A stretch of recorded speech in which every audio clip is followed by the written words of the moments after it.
Hello and welcome to Ditching Hourly. I'm Jonathan Stark. Today I've got an audio excerpt from an answer I provided on my YouTube channel. You can check it out at thejonathanstarkshow.com and it'll redirect you to YouTube if you're into watching videos.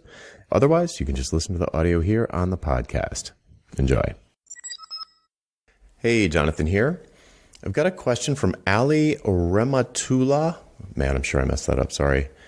And the question is, what are the major events on your timeline with the client from initial sales call to delivery? For example, discovery strategy sessions, UX design meetings, progress reports, updates.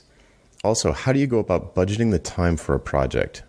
This is hard to answer. It differs greatly depending on the nature of the engagement. So for something like, I'm going to just go in and do a sort of roadmap where I do an in-depth discovery, I compile my findings and create a report with recommendations in it. I mean, it doesn't really take that long, maybe a few hours across a couple of weeks, I might have to schedule a few meetings, meet with different people. Maybe I have to travel to a location. This question must be around longer projects.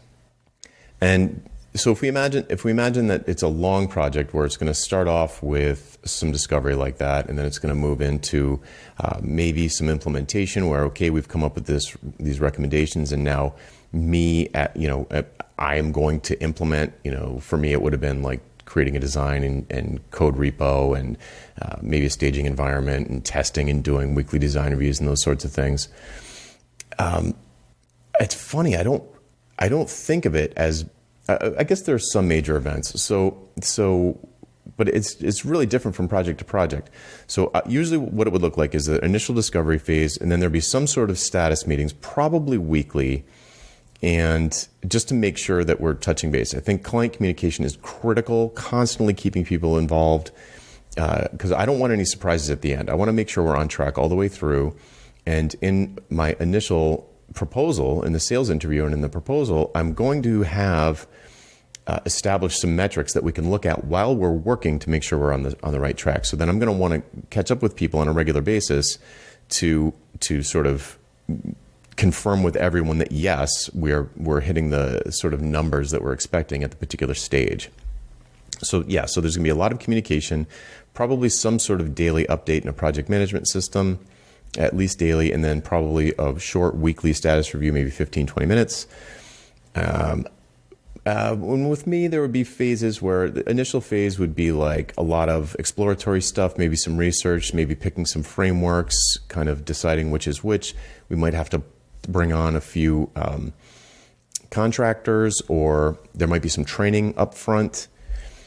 And then it would move into a phase where we're actually building. There'd be a QA process established. So that's a new phase where we've kind of got all of our environments set up, and then we're into a repetitive routine of cranking out, like in sprints, we're cranking out features or whatever. And then it gets to a phase where testing becomes pretty serious, pretty intense. Probably start to get beta testers in there, whether clients or internal users. And then at a certain point, there's a launch. And then after that, there's always surprises. So that would continue, to iterate to make sure that the ultimate goal is achieved, or at least the piece of it that I'm responsible for. And then there'd be, for a software project, I'd have some period of time where it was like I would give a bug-free guarantee where anything that cropped up, I would just fix it. Honestly, I never put a time limit on that, but it usually petered out after a month at the most. There also might be a phase toward the end there where I'm doing handoff to their internal team, like here's the code base, here's where all the important pieces are. This other stuff is all boilerplate. You never have to look in those directories. So when it comes to, that's a software project. It would be different for other things, but those are the big pieces. And when it comes to budgeting time for a project, as a solo operator, I don't think I ever had a maximum of 2 projects like that happening at the same time. If I'm actually doing implementation, in other words, I'm writing code, or I'm writing CSS or HTML or JavaScript or whatever, or PHP or FileMaker, whatever it was, if I was actually building stuff, I could only do one at a time. and do a really good job. Maybe I'd have two at a time with, one of them's ramping down and one of them's ramping up. I don't remember ever doing two big ones at the same time. But I still would have other things going on that were revenue generating. So, and especially after I stopped doing implementation. But let's just say you still do implementation. You can have other projects going on where you're not doing implementation. You're just doing like the roadmap piece, the strategy or the UX or the initial design phase, or you're offering oversight for a project that someone else is implementing. So you're not actually doing the work. Maybe you're reviewing pull requests, or maybe you're sitting in on design reviews, or maybe you just go to the status meeting to make sure that that things are on track and that the business goals are being met by the development team, and the development team and the design team understand the business goals, and that you're sort of facilitating communication between those two parties.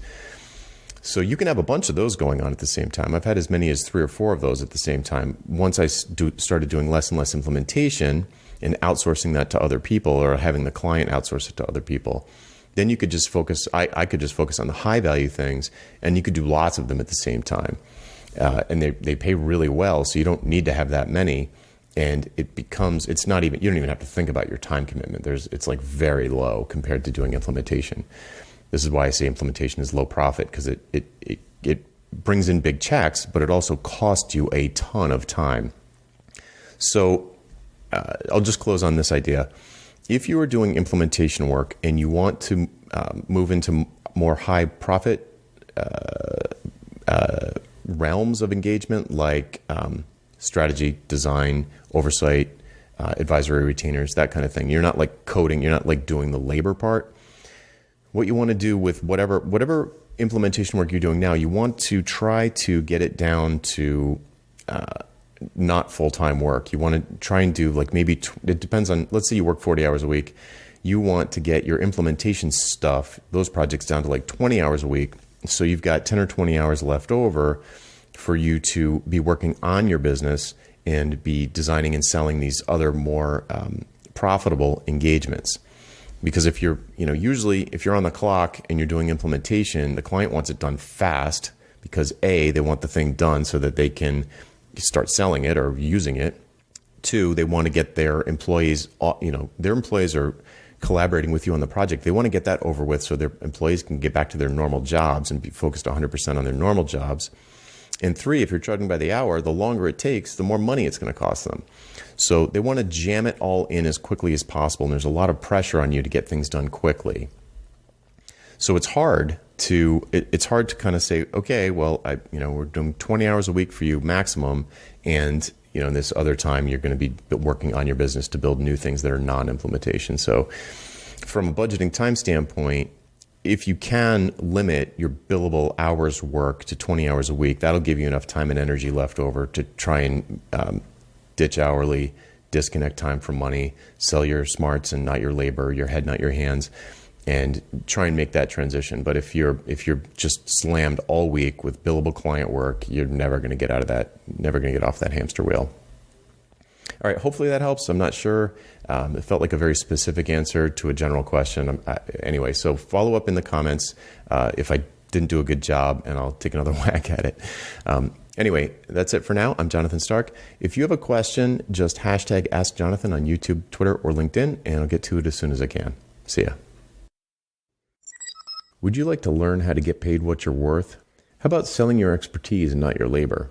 We work through all of this together in the pricing seminar. Pre-registration starts soon, and you can sign up to be among the first to know when early bird pricing is announced at thepricingseminar.com. That URL again is thepricingseminar.com. Hope to see you there.